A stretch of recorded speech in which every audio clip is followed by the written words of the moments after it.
This is a story about how Israel uses trees to ethnically cleanse Palestine. It's a story that involves European pine trees, international celebrities, and if you've ever donated to this little blue box, it involves you too. The story begins in 1948, when Zionist militias forced over 75% of the Palestinian population out of their homes and off their land, emptying and destroying over 500 Palestinian villages. Palestinians called this event the Nakba, which is Arabic for catastrophe. Israelis mark this event as their Independence Day.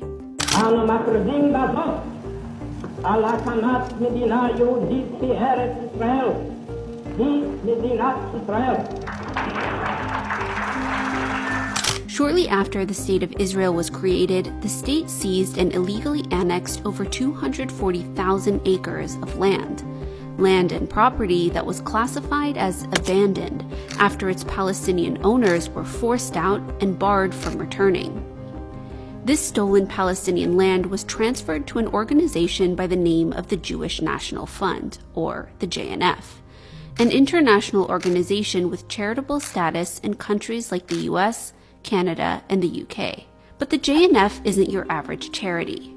Established in 1901, the JNF has played a key role in the colonization of Palestine, in its early days collecting money for the Zionist movement to buy up Palestinian land for European Jewish colonists, with a mandate to redeem land in Palestine for the purpose of settling Jews. Part of the way the JNF raised money to buy land in Palestine was through these blue tin boxes. By World War II, over 1 million JNF collection boxes had been distributed to Jewish communities all around the world, with each coin dropped into these blue tin boxes going towards land purchases and tree planting in Palestine. But before the Nakba, the JNF wasn't really that successful. As of May 1948, the JNF had only managed to purchase around 3.56% of the land of historic Palestine. But after the Nakba, through the forcible seizure of Palestinian land, that number rose to 13%, over 600,000 acres of land. And with all this new land at its disposal, the JNF embarked on a massive tree planting drive across occupied Palestine, claiming it was planting forests on barren, desolate land, presenting its project to the world as environmentalism, building family-friendly green lungs across the country. Except these green lungs were conveniently built where Palestinian villages and towns once stood, greenwashing Israel's wholesale destruction of Palestinian communities, with the intent of not only concealing their remains, but also using forests to confiscate more stolen Palestinian land. And the JNF's tree of choice? This European pine tree. Instead of planting indigenous trees like the olive tree, which had been on the land for centuries, the JNF instead opted for trees indigenous to Europe, trees that would later prove to be flammable under West Asian heat and extremely detrimental to the land. Why this tree?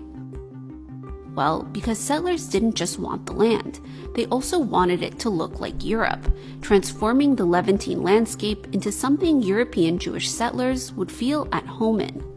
So one by one, Palestinian villages were emptied and destroyed, and man-made forests, nature, and recreational parks filled with highly flammable European pine trees emerged in their place.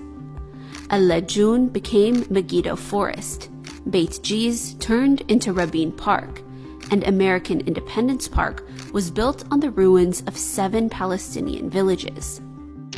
Through the JNF's environmental work, over 250 million trees were planted throughout historic Palestine, covering up the remains of over 500 Palestinian destroyed villages, all thanks to tax-free donations from Jews and non-Jews around the world, with the blue collection box becoming a sentimental icon that represented a connection to the National Zionist Project, with so many people either donating or planting trees. From politicians of today like Kamala Harris. I fondly remember those Jewish National Fund boxes that we would use to collect donations to plant trees for Israel. To iconic celebrities like Frank Sinatra and Elizabeth Taylor, all complicit in greenwashing. But behind the photo ops and little blue boxes is the truth of what lay beneath these forests. Today, more than 2/3 of all JNF parks are built on destroyed Palestinian villages. That's 46 out of 68 national parks. The JNF continues to operate in countries around the world using tax-free donations to not only cover up the crimes of the past, but to steal more and more Palestinian land today, in places like the Naqab Desert, where the JNF is working now with the State of Israel to use forestation or the process of planting trees to evict Palestinian Bedouins from their lands and replace them with Jewish settlers, all under the guise of making the desert bloom.